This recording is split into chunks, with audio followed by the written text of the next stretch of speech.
자, 부지런한 이 대통령, 어제는 한국거래소를 방문했습니다. 그래서, 주식시장에서 장난치면 패가망신이다라는 얘기를 했다고 하는데, 이 얘기가 꼭, 누구 들으라는 얘기 누구 들으라고 하는 얘기도 같지만, 곧 망신 당할 것 같아요. 그 현장에 있는 직원들한테도 한 얘기예요. 왜냐면 니들이 협조를 안 하면, 그렇죠. 그게 됐겠느냐. 라는 무언의 경고가 아닐까 싶은 생각이 드는데요. 뉴스 정리해 보도록 하겠습니다. 네. 자, 이재명 대통령께서 어제 한국거래소 시장감시위원회를 방문을 했습니다. 그러면서 자본시장 활성화를 위한 여러 개선책을 적극적으로 추진하겠다라고 이야기를 하시면서 자, 최소한 이재명 정부에서는 불법으로 돈을 벌 수 없고 돈을 벌면 몇 배로 물어내야 한다. 엄청난 형벌을 받는다는 것을 명확히 보여야 한다고 주문을 했습니다. 제가 할 수 있는 부분은 확실히 할 거니 걱정 안 하셔도 된다. 그러면서 그 엄청난 형벌 중에는 과태료, 벌금, 징역형 등 다양한 수단이 있다는 걸 직접 또 알려주셨습니다. 왜냐면 사실은 주가 조작이라고 하는 게 큰 범죄거든요. 이게 엄청 큰 범죄죠. 특정인을 뭐 이렇게 딱 집어가지고 내가 저 새끼가 사기쳐서 주가 조작으로 남겨야지 하는 게 아니라 대다수 대중을 위한 개미들을 상대로 한 범죄잖아요. 그러니까 불특정 다수가 근데 우리가 생각할 때 불특정 다수 좀 피해보는 거 아닙니다. 그 한 사람 한 사람한테는 이게 생활이죠. 그렇죠. 생존을 내가 계속 살아야 되나 말아야 되를 고민할 정도로 큰 피해를 입힐 수도 있는 엄청난 범죄 행위입니다. 그래서 사실 이걸 따져놓고 보면 어떤 일개 개인에 대한 폭행이나 뭐 이런 그 사기 범죄보다 훨씬 위중하게 다뤄져야 되는 범죄인데 요게 솜방망이 처벌을 당한단 말이에요. 아니면 누구처럼 수사도 안 받아. 심지어 누구처럼 어떤 안 놈은 받죠? 수사도 안 받고 너무 아니고. 진짜 센 놈은 뭐 장인하고 같이 사업하는 뭐 그런 집안들 같은 경우는 지금까지 20년째 계속 그걸 하고 있는데도 맞아. 계속 같은 멤버에 같은 애들에서 같은 하수인이 반복적으로 감옥을 가고 있는데도 그걸로 돈을 벌어들이고 있는 쩐주나 기획자는 안 간단 말이에요. 법에 사각지대에 있었다는 거지. 이거는 경제사범들 범죄 중에서도 가장 악질적인 진짜 가난한 사람을 상대로 하는 악질적인 범죄로 취급해갖고 단순하게 패가망신의 수준이 뭐 감옥을 몇 년 간다의 수준이 아니고 아예 일가가 그걸로 해서 벌어들인 돈을 끝까지 추징해갖고 피해자한테 다만 얼마라도 변제될 수 있는 강력한 구제법이 만들어져야 된다고 봅니다. 네. 그래서 이재명 대통령께서는 주식시장에서 장난치다가는 패가 망신한다는 걸 확실히 보여주겠다. 원스트라이크 아웃 제도를 도입을 한다라는 얘기를 하셨고 국민들이 주식 투자를 통해서 생활비를 벌 수 있게 배당 촉진에 나서겠다라는 말씀도 하셨습니다. 자, 먼저 이걸 나눠서 말해보면 자, 원스트라이크 아웃은 좋은데 지나간 건 어떡할 거냐. 이 성공한 주가 조작은 처벌할 수 없냐는 거지. 사실 저는 그게 왜냐면 지금부터야 안 하면 그만이지만 이미 발생해가지고 많은 피해를 입힌 거는 어떻게 할 거죠? 근데 이미 김건희는 어차피 피해자기 때문에 벌 받으면 됩니다. 근데 김건희가 특검도 그것만 했겠냐고. 그러니까 그 뭐 이전에는 안 했겠냐고. 그 특검 이후에는 안 안에 했겠어. 그걸 하다가 발견되는 것도 다 수사해서 있기 때문에 다 잡아 쳐넣으면 돼요. 그리고 중요한 건 우리나라가 어찌됐거나 온라인으로 해갖고 사실은 여러분 잘 생각해봐요. 20년 전만 해도 우리 그 증권 회사 가갖고 객장에 앞에 앉아가지고 거기서 종이에 써내갖고 사고 팔았어요. 아니면 전화로 해갖고 담당한테 전화해갖고 전화로 이거 팔고 그러던 시절이 있었거든요. 근데 지금은 다 온라인으로 해서 모든 게 서버로 돌아온 지가 20년이 넘었어요. 지난 20년 동안에 주가 거래 기록들 지금 다 남아있거든요. 이거 알고리즘 넣어갖고 AI한테 검사 한 번씩만 시켜봐. 거래 패턴으로 가지고 이게 주가 조작이 있었을까 없었을까 AI 네가 좀 정리해갖고 찾아와봐 그러면 몇 초 안에 진짜 주가 조작했었던 수백 수천 수만 건이 나올 거예요. 저는 이것도 사실은 다시 재조사해가지고 추징을 해야 된다라고 봐야 되는데 만일 그런 정책이 나온다고 치면 주식시장에 있는 큰 손들이나 주가 거래가 위축될 수 있다 뭐 이런 부작용도 얘기하는 부분이 있습니다만 어찌 됐거나 지금부터 아니라고 해서 끝나는 게 아니라 과거에 해먹었던 것들 중에 악질적인 놈들이 몇 있어요. 특히 또 그거를 저질렀던 놈들이 있단 말이지. 김건희의 공범들을 찾아내갖고 최소한 김건희의 공범들이 연루돼 있었던 또는 그와 관련된 다른 주식 주가 조작들이 찾아져 보인다고 하면 제발 주가 조작해갖고 그 두목들 한 5년, 6년 감옥 보내고 끝내지 말고 그렇게 주가 조작해서 번 돈을 추징을 하라고. 그 이상을 추징을 해야지.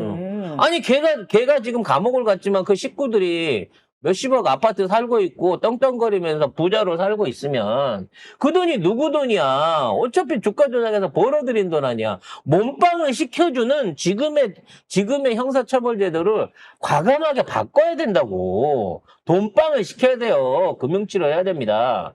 이 부분에 그런 대한 얘기를 했습니다. 후속 법안이 아마도 준비될 것으로 기대가 됩니다. 자, 여기에 배당소득에 관한 부분도 지적을 하셨어요. 우리나라가 주식 시장이 뭐 이렇게 크다면 크고 작다면 작은데 우리나라가 유독 전 세계적으로 기업 배당을 잘 안 하는 나라로 알려져 있습니다. 이게 왜 그러냐면 일단 배당 소득세가 너무 세요. 최소 이제 뭐 35% 이상에서 많이 내게 되면 70%까지 소득을 내거든요. 그러니까 배당 소득을 많이 얻게 되면 많이 얻는 만큼 세금으로 추징이 돼버리니까 14율. 대주주나 이런 사람들이 배당을 하지 말자 그러는 거야, 지들이. 많이 받으면 세금이 많이 뜯기니까. 그냥 다른 방식으로 해갖고 이걸 갖고 간단 말이에요. 근데 주식 거래로 오거나 배당으로 오나 주식을 투자해서 내 돈을 넣은 게 맞으면 외국처럼 배당이 강화되는 게 낫다는 거죠.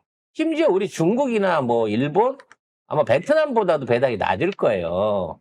배당을 해주는 비율이.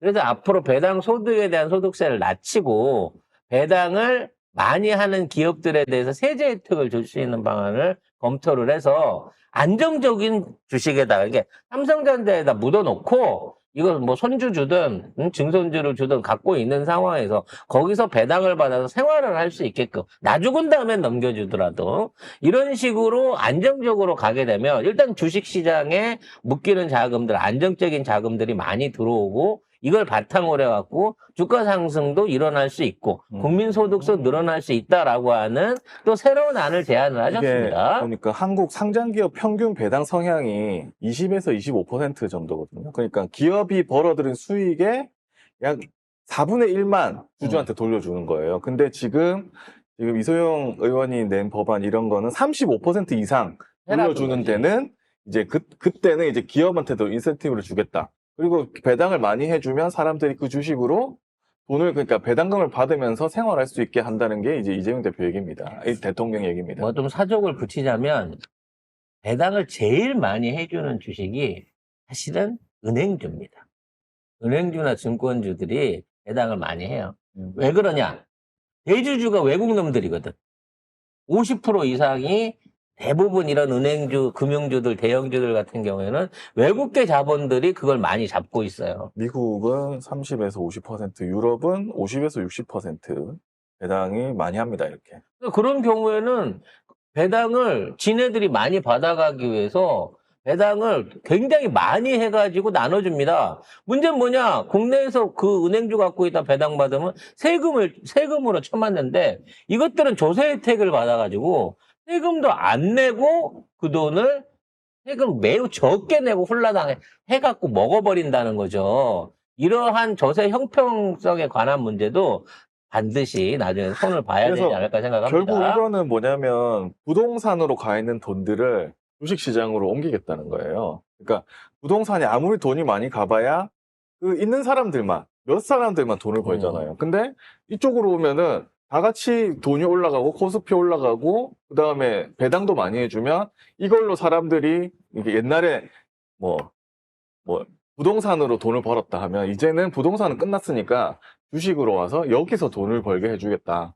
이런 얘기입니다. 물론 부동산도 필요하죠. 근데 부동산을 이미 소유하고 있는 사람들은 어느 정도 이제 쉽게 말하면 안정성이 돼버렸어. 지금 부동산을 못 사는 사람들은 부동산 아예 못 살 만한 사. 능력이 안 돼서 아예 못 못 사는 거. 앞으로도 계속 그렇게 아예 될 못 사. 가능성이 높아요. 어. 왜냐면 너무 천정부지에 올라가 있으니까. 그렇다고 치면 앞으로 이용할 수 있는 부동산은 국가가 관리할 수 있는 안정적인 부동산 주택 정책들이 들어와야 되는데, 문제는 이 남아있는 돈들. 그러니까 지금 금융권에서 계산하기로는 부동산에도 안 들었고 주식에도 안 들었는데 유동성으로 돌아다니고 있는 대한민국의 유동 자금들의 규모가 2,700조에서 3,500조 사이라고 합니다.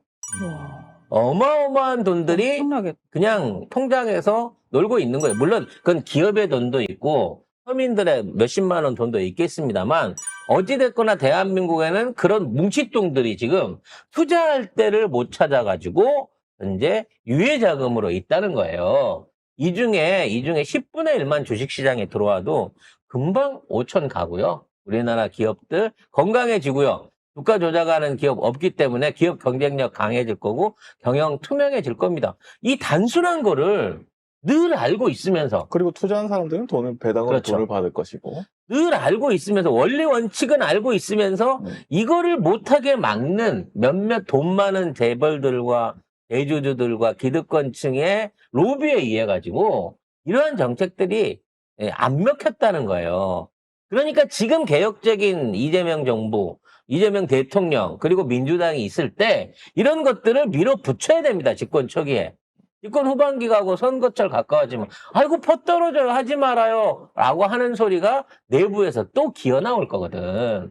그러니까 6개월 안에 이 대한민국에 있는 모든 전 분야에서 개혁을 완료 지어야 된다라고 하는 속도전을 우리가 강조를 해야 될 것 같습니다.